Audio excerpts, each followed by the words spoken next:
Seja muito bem-vinda ao nosso primeiro encontro aqui.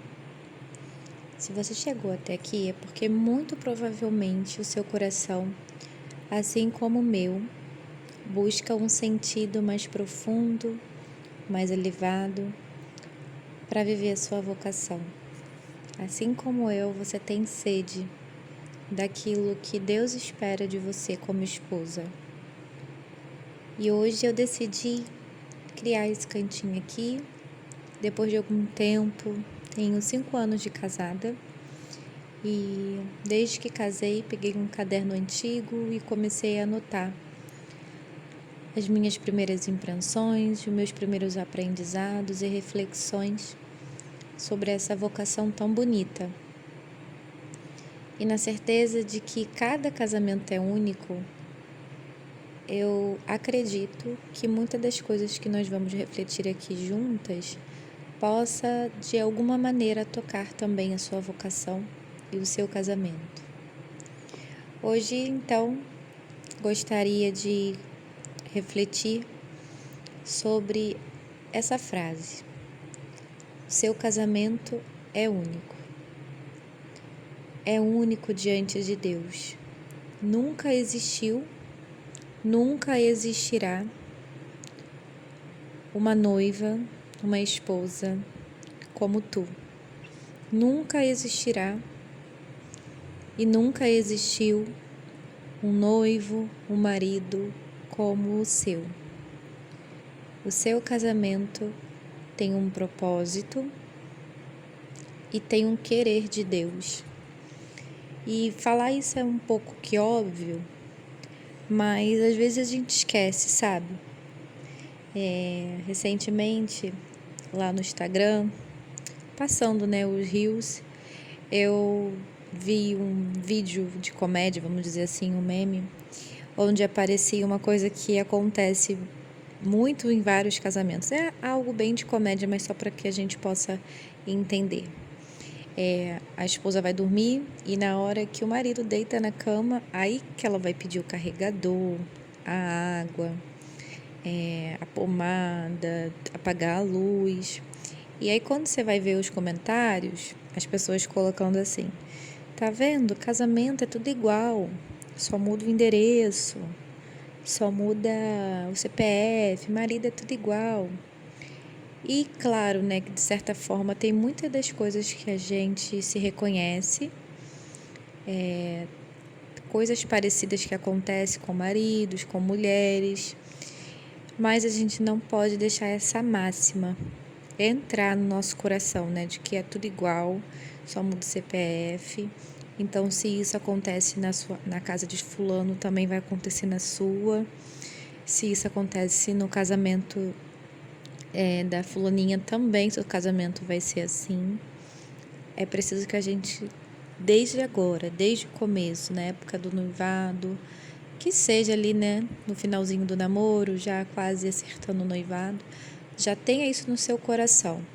Por mais que você admire amigos casados e queira viver uma vida parecida, os valores, não que isso seja errado, mas que você tenha muito isso dentro do seu coração, que cada casamento é único e querido de forma única por Deus, de forma especial por Deus. E aí eu queria que a gente refletisse um pouquinho, quem já está casado há algum tempo, quem está prestes a noivar, quem é noiva, ou principalmente aquela que acabou de casar, está aí nos seus primeiros meses de recém-casada. Dessa euforia do início, aquela alegria transbordante de quem quer gritar para o mundo que o amor venceu, que todos os seus sonhos. Então é muito comum quando a gente fica noiva, principalmente, que a gente fique muito feliz com isso e a gente tenha muita empolgação, muitos sonhos, e a gente compartilha esse sonho com as pessoas que amamos, Por exemplo, nós sonhamos com tudo nesse período, com a nossa casa, com a nossa decoração. Temos várias pastinhas, de como vai ser a nossa cozinha, nossa cama posta e rotina de vida, como que vai funcionar a nossa vida. né? Como que vai funcionar a nossa semana, qual vai ser o nosso ritmo. E nós devemos sonhar, sim. É um período gostoso para sonhar, para se inspirar, para ter tudo isso, e isso não é um erro. Qual é o erro muitas das vezes? E quando eu digo erro, não que a gente não possa fazer, a gente pode fazer, mas com muita sabedoria. Principalmente porque às vezes nesse período nós ainda temos assim uma idade, muitas das meninas, né? Ainda uma pequena idade, vamos dizer assim, não estamos muito maduras. É o erro da boca grande, né? No ímpeto de compartilhar os planos, acabamos abrindo o nosso jardim, que deveria muitas das vezes ser um jardim secreto entre eu e o meu esposo. Por que que esse jardim muitas vezes precisa ser secreto? Porque tem gente que não sabe cuidar de flores. Então esse jardim nós precisamos entender quando abrir e quando fechar. Entender que o que é sagrado precisa de muros, que nem toda flor do seu lar, né, todo o seu sonho para o seu lar deve ser mostrado, né, sua plantação ali, aquela coisa linda, para quem passa na calçada. Por mais que seja sua amiga de infância, por mais que seja uma tia querida, por mais que seja às vezes até seu pai, sua mãe, às vezes eles não têm o mesmo visão de casamento que você tem, não têm a mesmos valores que você tem, mesma fé. E muitas das vezes você vai compartilhar todo esse seu sonho. Quando eu falo aqui sonho, é tudo, sabe, gente? Que nós não vamos espaçar os filhos, que nós vamos ter os filhos que Deus quiser mandar. E às vezes a gente fala isso com tanta alegria, sabe, do fundo do nosso coração, para quem a gente ama, e a gente recebe tantos baldes de água fria que a gente fica um pouco assim, poxa, e isso às vezes entristece a gente. E se você não estiver madura o suficiente, você pode começar a questionar, será que eu estou, né, viajando? Será que a gente não está muito no mundo da lua? E não estão. É o jardim de vocês que não é um jardim para florir para qualquer pessoa. Então, ter muito cuidado com esses pesos das sentenças alheias, sabe? Escolher mesmo as vozes, né? A assembleia de vozes que vocês querem compartilhar a vida de vocês. Não que você não possa com essas outras pessoas que não têm os mesmos valores sobre casamento, sobre vida familiar de vocês, não possam, né, compartilhar. Mas compartilha coisas que são mais tranquilas, né, como a decoração da casa, onde vai morar, sabe? Não coisas muito próprias, sabe, do que vocês veem como valores de casamento. E por que eu falo isso, né? O nosso imaginário, ele já está ferido. Nós já entramos muitas das vezes no namoro, ou então no noivado, e até também na época de recém-casada, vamos dizer assim, querendo ou não, lá no nosso subconsciente, nosso imaginário está tão ferido que a gente entra com o pé atrás. Nós tivemos, eu falo nós porque eu tenho certeza que você teve também na sua família, na sua vida, né, no seu convívio, muitas referências negativas sobre matrimônio. Então, peso de ter visto muitos divórcios na família, tias, primas sofrendo traição, mães que perderam, né, o brilho no olhar, que às vezes, muitas das vezes, dão conselhos, não dependa de homem, né? Faça a sua vida, porque tudo pode mudar. Então, às vezes, a gente já entra mesmo que com esse peso de referências negativas. E ainda tem a questão do lixo cultural, né? Muitas músicas, a gente foi crescendo desde novinha, ouvindo músicas sobre traição, novelas, né, que moldam um medo silencioso. E se o meu também for um fracasso, né? E se eu for a próxima a chorar, se é abandonada? Então, lá no fundo, no nosso subconsciente, temos essa referência negativa de entrar no casamento com o pé atrás meio que esperando que tudo possa dar errado. Mas é aqui que nós temos que ter muita atenção. Nosso casamento é único na história da humanidade diante de Deus. E nós, você, seu marido, eu, meu marido, que vamos construir essa realidade, esse casamento, né? Vou dar um exemplo aqui para que possa ficar um pouco mais compreensivo, né? A gente sonha com tantas coisas para a nossa vida, para a nossa rotina, e às vezes a gente compartilha e vira até chacota familiar, vamos dizer assim. No começo do meu casamento, eu comentando assim na minha casa, né? Na minha casa não, na casa da minha mãe, num almoço em família, falei que para mim era muito importante acordar mais cedo, me arrumar, né? Não usar roupa, sabe, roupa de deputada em casa, aquela coisa assim, né? Ficar bem deixada em casa. Para mim era muito importante estar sempre arrumadinha, então eu acordava mais cedo, me arrumava, penteava o meu cabelo, penteio ainda, né? Ainda faço isso. Isso lá no primeiro ano do meu casamento, primeiro para segundo ano. E que eu me maquiava, e aí começaram a rir, né? Tipo, isso é porque tá no começo. É assim mesmo, eu também era assim, e às vezes nem era, sabe? São só pessoas mesmo que tiveram experiências negativas e às vezes nem por mal, mas elas meio que travam, sabe? Quando vê algo meio que dando certo, alguém seguindo aquilo que realmente sonhou. E aí falava, não, quero ver se vai ser assim mesmo, espera só o terceiro ano, espera só o segundo ano. E continua aqui, para mim já é algo super normal, acordar mais cedo, me arrumar, me maquiar, é algo que eu trouxe para minha vida.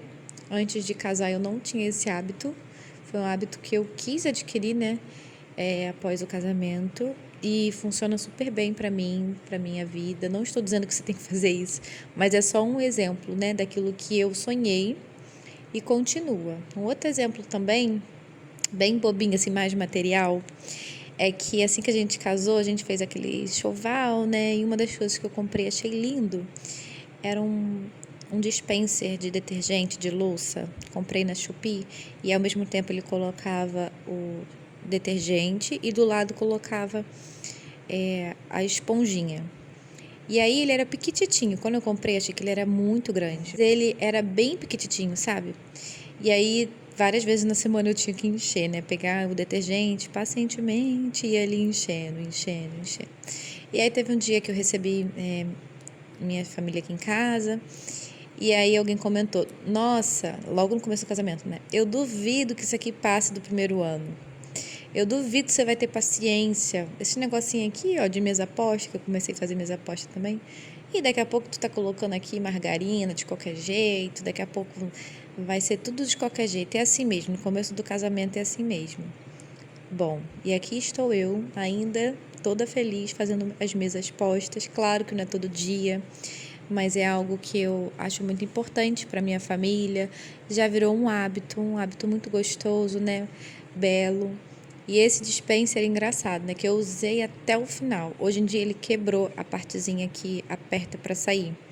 Mas ele é tão bonitinho e ainda tem como colocar a esponjinha que eu tirei aquele negócio que estava quebrado para fazer o detergente sair e ali eu coloco uma florzinha, ele virou um jarrinho de flor. Ou seja, né? Já fazem 5 anos e ele ainda, de certa forma, ainda funciona aqui em casa. Esses são pequenos exemplos. Por que eu estou falando isso? Porque eu sei que é muito comum, quando a gente está noiva, da gente ouvir isso, sabe? A gente acabou de casar e tá ali fazendo mesa posta, tá ali se arrumando pro marido, tá ali deixando a casinha bonitinha. E aí a gente sempre ouve, né? Mas quando vier os filhos, não vai ser assim. Isso aqui não. Eu também era assim, às vezes a pessoa nem era, sabe? Às vezes é uma forma mesmo pesada de passar as coisas. As pessoas não têm esse tipo de filtro. Então, assim, o seu casamento não é uma cópia do casamento da sua mãe, da sua tia ou da ficção da novela. Ela é uma obra nova. Vocês estão criando algo do zero. Olha que bonito isso. Então, é vocês que têm a liberdade de decidir o que na sua casa é bom, o que não é bom, qual ambiente será, né, ali da sua casa, quais serão os novos hábitos, as novas tradições da sua família, independentemente do que acontece na geração anterior, independentemente do que as pessoas estão dizendo que é comum nas famílias acontecer. Vocês estão criando algo novo na história da humanidade. Então é vocês que têm essa liberdade total de decidir aquilo que é bom, aquilo que é tradição. Então não aceite o roteiro que o mundo quer te impor. Não aceitem o roteiro do que é comum nas outras famílias. Não aceite os conselhos, principalmente, né, de quem deu errado, sabe? Não deixe isso entrar. Blinda, né, a sua Assembleia de Vozes. A Assembleia de Vozes, para quem não sabe, vamos dizer assim, bem de forma prática, né? É você decidir quem você vai ouvir o conselho, né? Então, escolha pouquíssimas pessoas para você ouvir. O resto, considera apenas como ruído. Não precisa ser indelicada, né? Falar poucas e boas, defender ali com escudo seu projeto de vida, de casamento. Apenas dê um sorriso, sorria. Ah, você não vai se maquiar sempre, não. E sorri e acabou, né? Hoje essa pessoa continua me vendo linda, maravilhosa, maquiada. E a gente não precisa, sabe? Tem coisas que não valem a nossa defesa. Proteja também o seu imaginário de conteúdos que normalizam essa falta de carinho, de desamor, sabe? Daquilo que você não quer. Proteja seu imaginário desses conteúdos contrários e, por um outro lado, fortaleça, né, seu imaginário com conteúdos daquilo que você quer para o seu casamento, seja em filmes, séries, músicas, né? E responda sempre a esses comentários negativos com silêncio, que acho que o silêncio é bem, né, Tramontina, tchá, você não fala nada, só olha. E doçura. Não discuta com o amargor alheio, apenas sorria e saiba que o seu jardim tem esses muros bem altos. Eu espero que essas palavras, essa reflexão de hoje, tenham trazido um pouco de descanso, assim, para o seu coração de recém-casada, de noiva, e que você lembre sempre que um casamento é um jardim, e é um jardim fechado, um jardim bem bonito, e quem cuida dele é você, seu marido, mas vocês estão sobre a graça de Deus. Amém? Te espero para a nossa próxima reflexão. Fiquem com Deus. Tchau!